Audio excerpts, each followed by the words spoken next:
Good afternoon. Thank you for inviting us, the Central Bank of Latvia. Indeed, this is a very important issue, topic, and also our colleagues in Central Bank they are following carefully what's going in labor market in Latvia.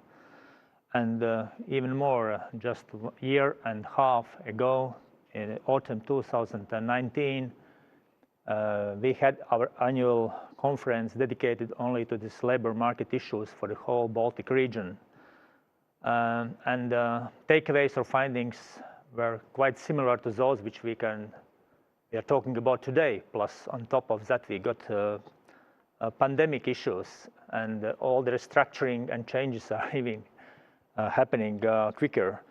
Indeed, our economies are very flexible in Latvia as well, and fast growing, but at the same time those mismatches in labor market and challenges remain, and we need to address them as soon as possible.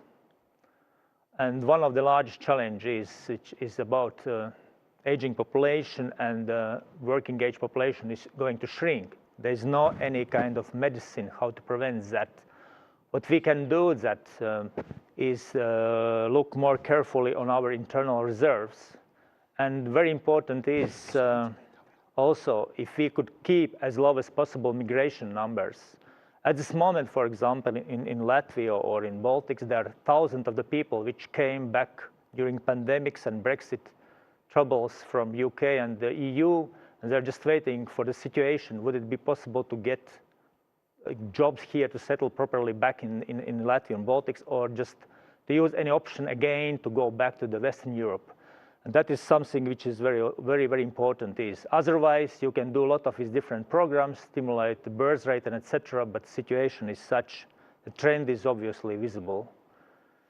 And there is also very important to think about this structure. We did some kind of research here, and you can see the comparison. If the Latvian or Baltic market would be similar in economic activity, like those EU 7 countries with the highest labor participation in a market, so we could mobilize our internal reserves, and it's in Latvia could be quite significant. It's around 6% of our labor force available. But the problem there are two problems. One is with young generation. The people which are entering the market, they're out. We are not able to mobilize. And the second is about upper middle-aged men, which is out of the market due to different reasons. Low incidence of lifelong learning, and low digital skills, and rapid deterioration of health conditions. And that is very painful to see those numbers, but that is something which is very important for us to see. The next is about skill mismatches and structural unemployment. There is some kind of indicator, again, skill mismatch index, where Latvia is also in the so-called second group of the countries. What does it mean here? For example, in Spain and Greece, for example, in those countries, it's quite often that unemployment is already in high level. At the same time, there's also some groups or occupations which the people are also unemployed, even during the good years of the growth. In the Latvia, in other Baltic states, we are somehow in the middle of that. But that means that they are still in the good years of the growth, even when Latvia expanded our GDP by 5 to 7, even more %. There were several groups of the people, occupations, which were not able to find the jobs. It's saying about the structural imbalances, and they are still persistent in all the Baltic states and Latvia, and also it should be addressed properly. About next issue is about active labor market policy in Latvia. So we are spending less than any in many of the other countries. It's not an so-called priority for the government, for the country. It should be also somehow significantly change this approach. At the same time, the money which we are spending for different policies, they are not reaching those goals which are needed. For example, there is quite strong demand, obviously strong demand for apprenticeship, for opportunities to go to the companies to get practical and theoretical skills there, or to select different other type of the programs. At the same time, Latvia is spending more money in so-called already, so to say, the programs which are existing maybe even for decades. They are more like systemic, and therefore it should be changed, this approach. And the one reason could be, one opportunity could be also to provide more flexibility. Of course, money should be addressed more, it's for sure, but also how the money would be spent. It should be given some kind of flexibility for some kind of individual approach or vouchers, etc. Another issue is there is a lot of politicians are thinking about that if we would lift our retirement age, we could mobilize or we can retain in our labor market more and more people. It's not so in Latvia's case, because again we are talking about the men. It's better, of course, with the women, and it's good to hear, but overall with men older than 50 years, this expected increase of the age after 50 years, it just 20-25 years more, but in good health just half of that. So it means that you can mobilize maybe those 50-year-old people just for to keep their jobs or to be in the labor market, let's say, for another 10, 12 years, and that's it. And another story is about perceived health status, what the men are saying about their health status. It's probably very critical, especially for Latvia and the Baltics, in comparison even with such countries like Bulgaria, Romania. It's again, there is no real hope that prolonging working age, we would get more people involved in the business.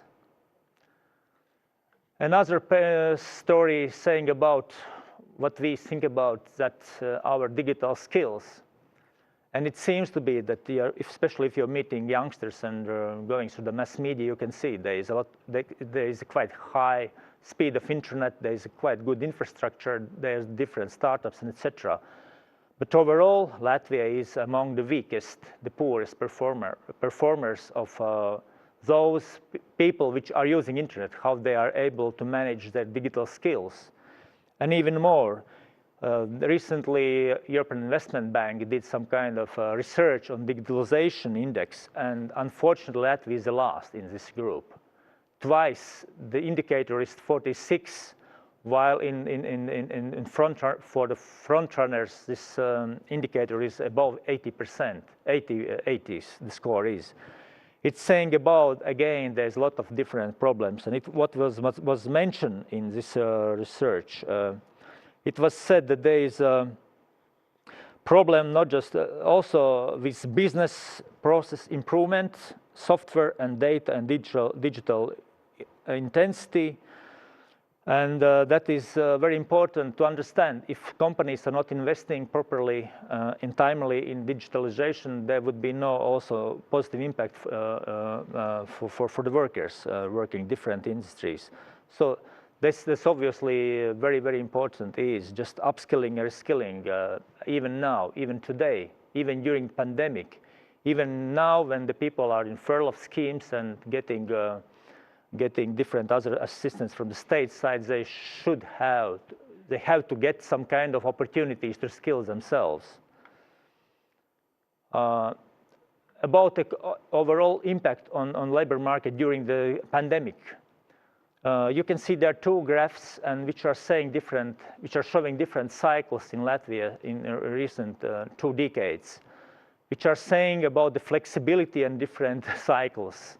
And at this moment, the situation is comparably still quite good in comparison what we experienced in Latvia 10 years ago, when we went through the very deep and broad financial crisis where GDP dropped by 22%. It was a very difficult time. At this moment, there's still quite healthy numbers. Unemployment is comparably low, and the employment rate is quite high. Let's see how it will be persistent, how it will what kind of figures we will see if the second or third wave of a pandemic will expand. But it's at this moment, the situation, okay, is quite good. But at the same time, there were several groups of the people where the impact was quite notable and substantial, mainly low-paid people and young people, and in different regions differently. And here you can see by occupations, selected occupations, how it is. It's I think, a similar picture across the Europe. The people lost mainly jobs in accommodation, in services, in tourism, public catering, transportation here in Latvia as well, because Latvia is one of the transportation hub. But at the same time also we saw during this autumn there was some kind of recovery, but at this moment it seems to be the figures could be even lower in some occupation groups which are dealing with tourism, with public catering, and etc., with transportation. But overall, there is also some kind of demand for software developers, IT people, healthcare people. That is happening. Another issue which is also somehow troublesome, but probably could be also similar in many of other countries. The young people are losing jobs more during the crisis. There were more layoffs during the first wave of pandemics, and the recovery is still very slowly visible here. That is also saying about what would be in the future, because it's also emotional issue is, I think, if people are losing their first job, it could be some kind of problems later on, maybe to get some proper job, and there would be some let's say disappointment of all of that.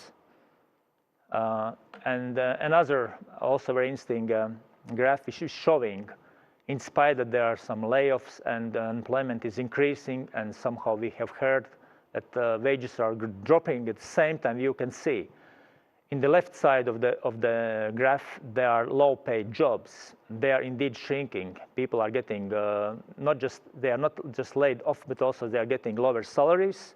At the same time, the right corner, right side of the graph is showing there is still demand, and people and companies are trying to retain, to keep, and even to recruit more people with the higher salaries, but because there is demand, there is a business going on even in spite of the crisis. And this here is even more better visible, the total economy, and in which categories of the wages are dropping, and the number of people which are suffering some kind of cuts in the wages, and where the wages are expanding. And it's obviously it will continue in the future as well, because there are still a significant number of sectors and companies which are able to even expand during the pandemics.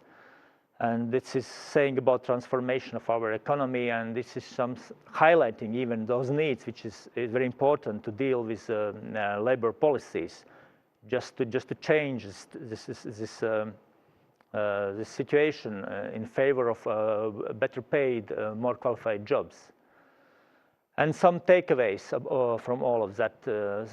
Working age population will shrink in the coming years. It's a reality. What we can think about that, how to activate our internal reserves, how to put more attention to immigration policy.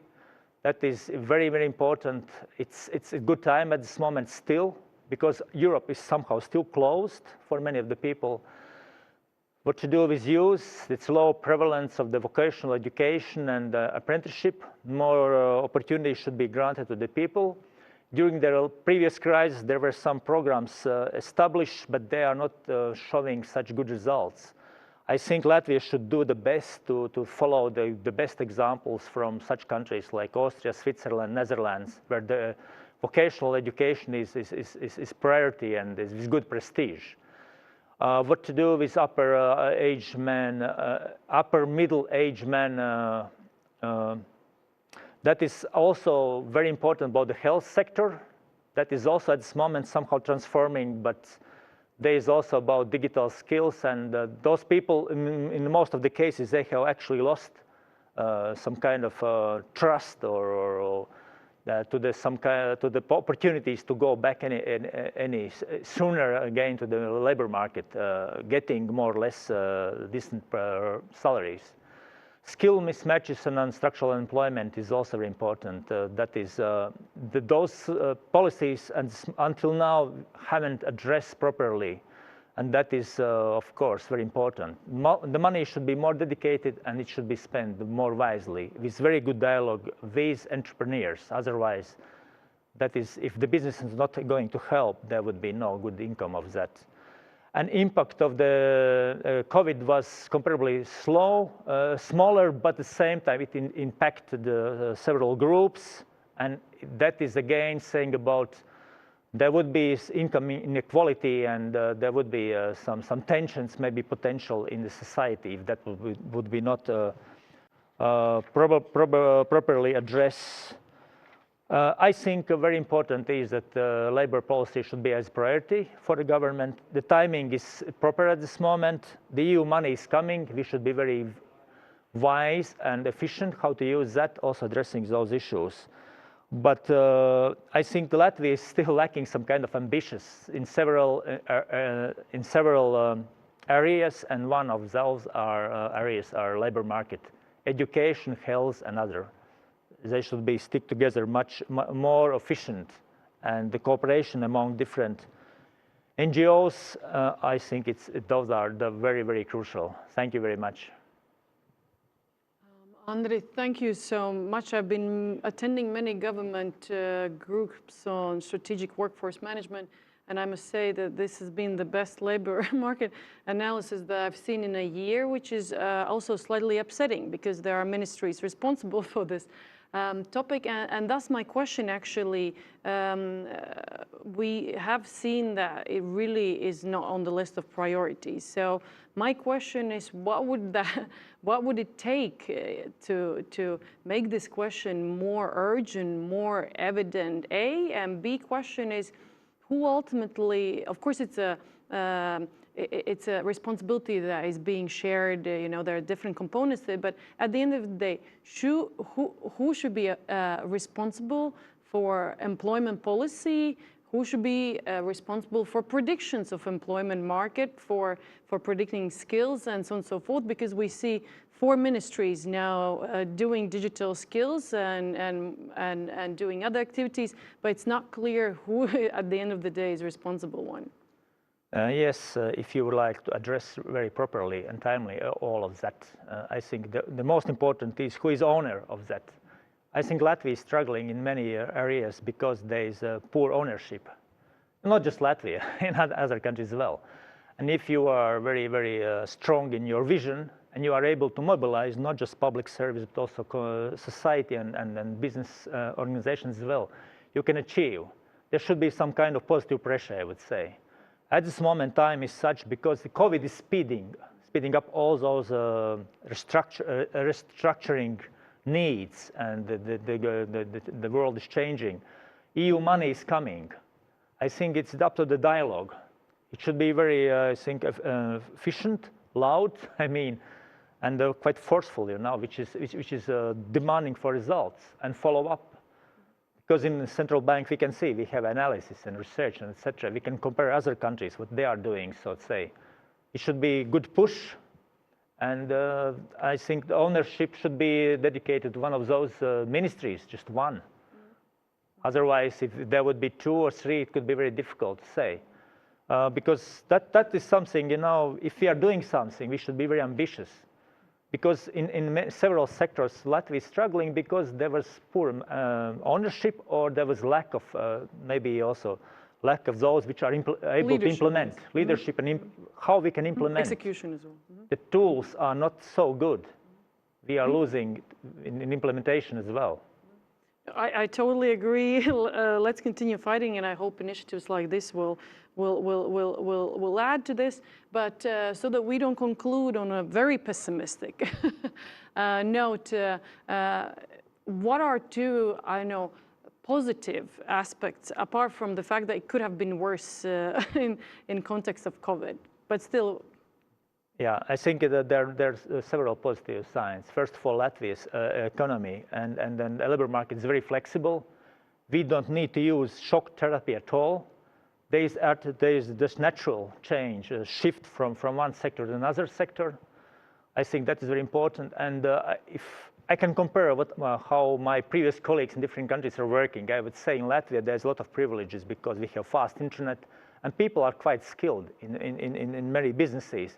At the same time, I think the problem is with smaller companies and with those which are not able at this moment yet to use those privileges to using, let's say, those tools which are needed at this moment. And flexibility, I think, in all areas, it's possible in Latvia. In spheres, you'd say, if there would be strong vision, I think there would be also demand in implementation side.